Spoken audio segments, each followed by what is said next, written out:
My wife and I were on our way home.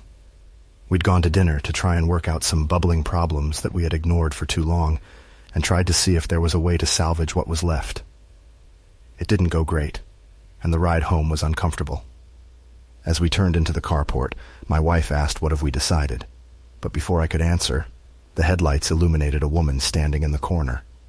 Our carport is framed on 4 sides. There's a fence to the left, a shed wall in the back, and the house to the right. The only way in is through the driveway. This woman stood to the left of the carport in the corner between the fence and the shed. She looked frozen in time. Her hands are up, almost like imitating a cat scratching at the air.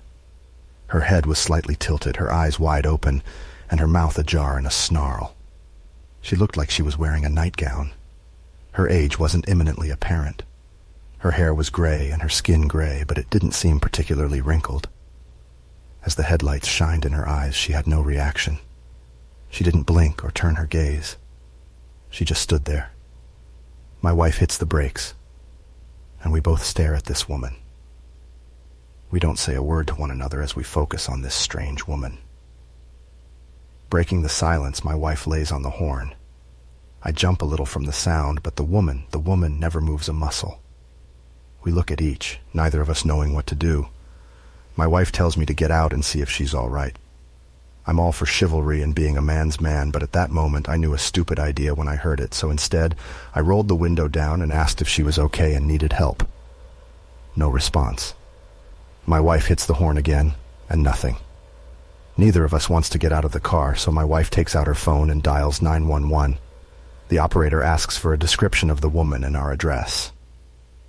The operator tells her to stay on the line till the police arrive. There's a knock on the window, and my wife and I both jump. It's the babysitter. She asked why we were blowing the horn and did we need something. I tell her to run back into the house and point toward the woman, but she's not there. The woman is gone. I asked my wife if she saw where the woman had gone, but she didn't.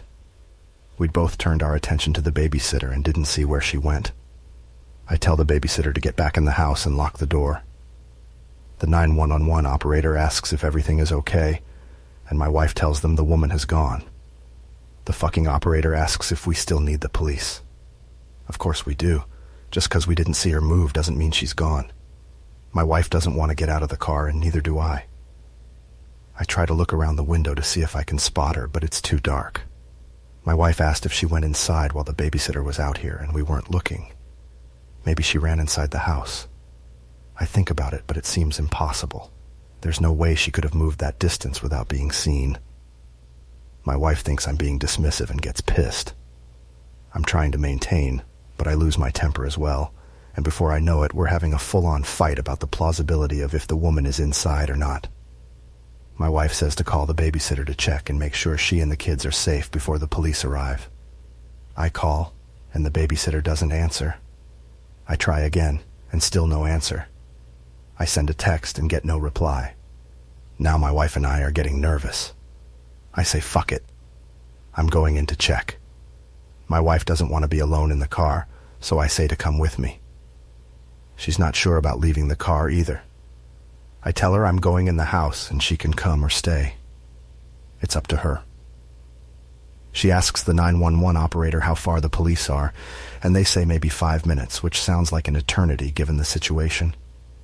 So we both decide to get out and go inside to make sure everyone is okay. I tell her I'll get out first to unlock the door, and when it's safe, she runs for it. Great. I get out, reach the door, get the key, and open it. I glance inside and yell for the kids and the babysitter, but no one answers. I turn back to the car, and my wife is gone. I shout her name but hear nothing. She's gone. The car door is still closed. It looks like she vanished. I yell inside for the babysitter and the kids one last time before I go back outside to check the car. I don't see anyone in the car. I turn around for the house, and in the headlights I see my wife in the corner of the carport. Same frozen pose as the woman. Same body language, same expression. I say her name, but she doesn't look at me.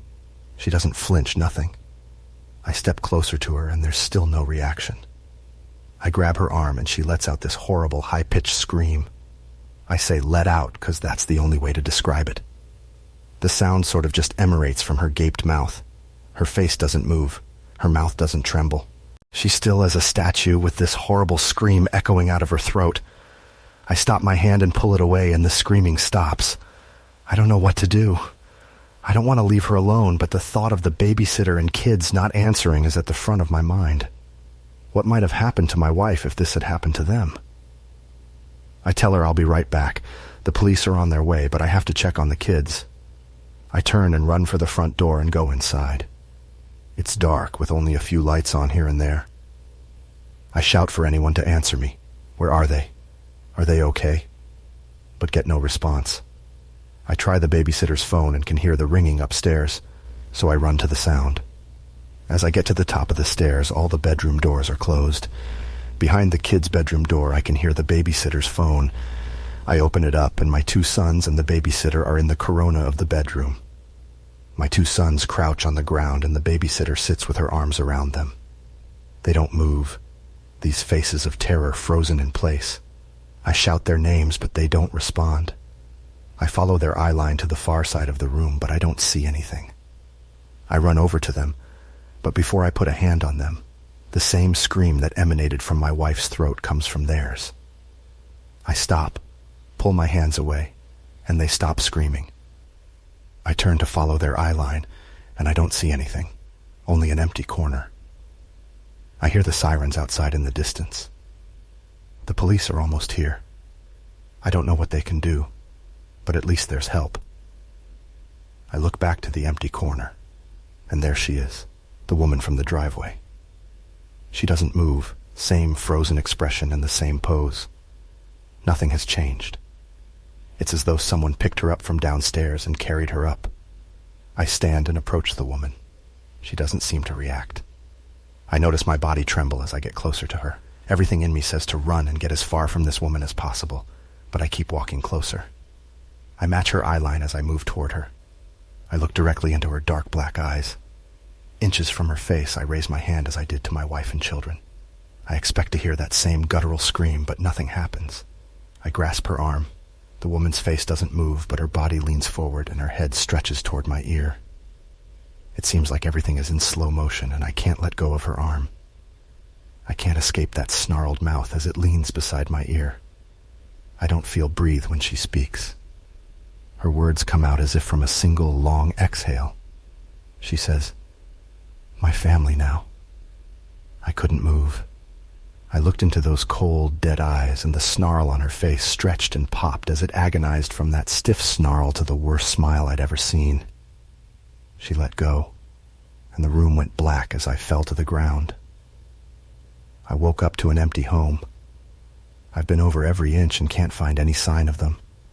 I've called my wife and the babysitter's phone, but it goes straight to voicemail. Right now, the police are around pulling up outside, and I'm not sure what I will tell them, but I know they won't believe me.